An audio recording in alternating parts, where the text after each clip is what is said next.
benefit everyone, to make sure that we produce more assets in terms of society than liabilities. When you don't educate people to their fullest potential, they become liabilities to the system. Period. And we have several generations, right? That right now that have not been educated to their fullest potential, and now you sort of see these sort of village in every single part of society.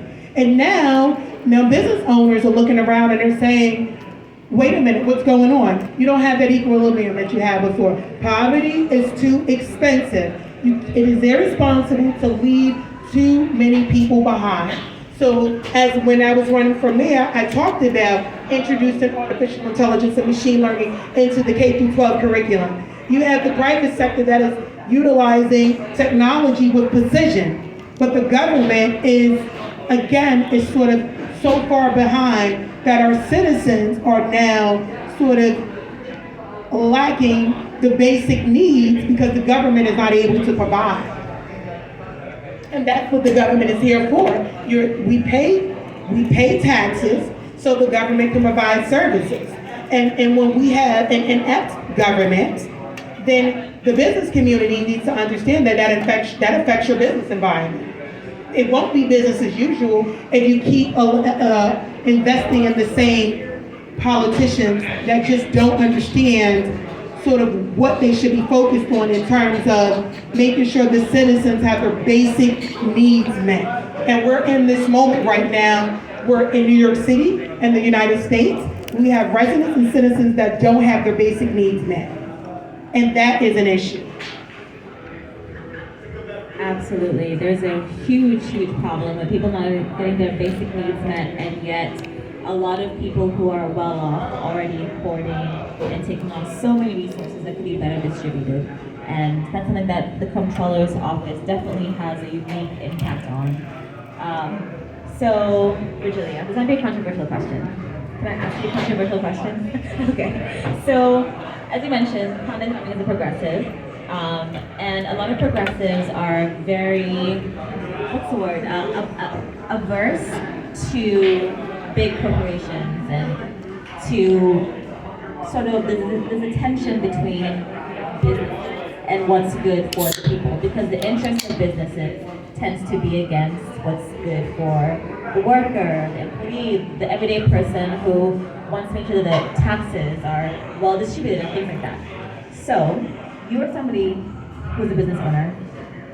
How would you reconcile that tension between businesses, people, especially because you're supporting Quanda? So how do you reconcile all those different facets of that? Reconcile those different facets of being part of the business community, but also supporting a progressive like Quanda? I believe that when it comes to politics, I don't support progressive Republican, Democrat, or so on. What I support the human being. I support someone highly intelligent. I support someone who is capable. Because independently, I know Quanda and I, we had conversations for months. I know her vision. So even if Quanda would run, I don't know, having like a Republican vision, her vision, I mean, to be run as a Republican, her vision will never change. Her vision doesn't change based on political affiliation. Her vision is for the people.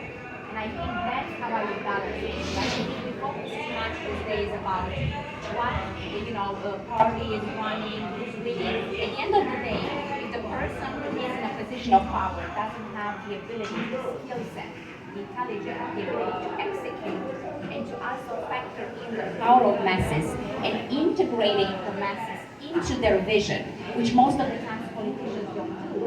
And this is a big gap right here. This is not what I want as a politician. What you guys need, it doesn't matter. Because I'm running to win. And I'm running for what I think my people, determine people to vote for me. So I would say when it comes to Quanda, what I'm voting for, not the movie, the box we are putting her in. I'm voting for her vision, for her ability to execute, for her intelligence, and even more so, her compassion and empathy for people. You don't need people run and they promise the world, but one that talks about people all the time. And this is what we need to change to help the people, right? And I think it's very important, whether we are talking about branding or human beings, whether we're progressive or It doesn't matter. At the end of the day, you have to make it about the people. And we are talking about egos in politics. Make it about themselves, about winning, but you cannot win if you don't have the people win. Right? And I would say that's what I see. Is it controversial, the question? Probably not, because it just depends how you view, right? But I'm voting for everything in life. I'm voting for vision, for execution, and for the ability to be a game changer in your industry and help others to thrive. Oh, I hope this answer, does that make sense? Yes, it does answer that question. So, Mark, as somebody who's also supporting Quanda, what are some things that you would recommend for somebody who's on the campaign trail? As you know, it's very taxing on one's health. It's very difficult. It's day in, day out, no rest until the election's over. And even then, it's like, okay, resting is never really an option, especially when you're pursuing so much. So, what recommendations would you have for someone like Quanda, for other candidates who are on the campaign trail to keep up with their health and wellness and fitness? That's a great question. I think it's an important question because no matter how many hours you're working through the day, what the circumstances are, what race you're in, you still actually have to have optimal health to be able to achieve your goal. So you cannot look at it as, I got this crazy campaign, I don't have time to work out. You have to change the paradigm. If I don't work out, I'm not going to finish this hard campaign.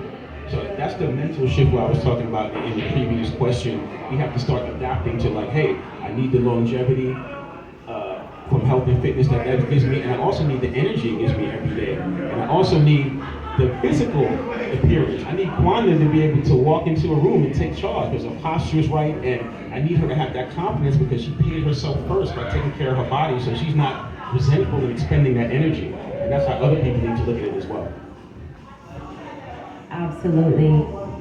And when we think about all the energy that goes into maintaining your wellness and also being somebody on the campaign trail and being a mother and still having to go to work, it's a lot.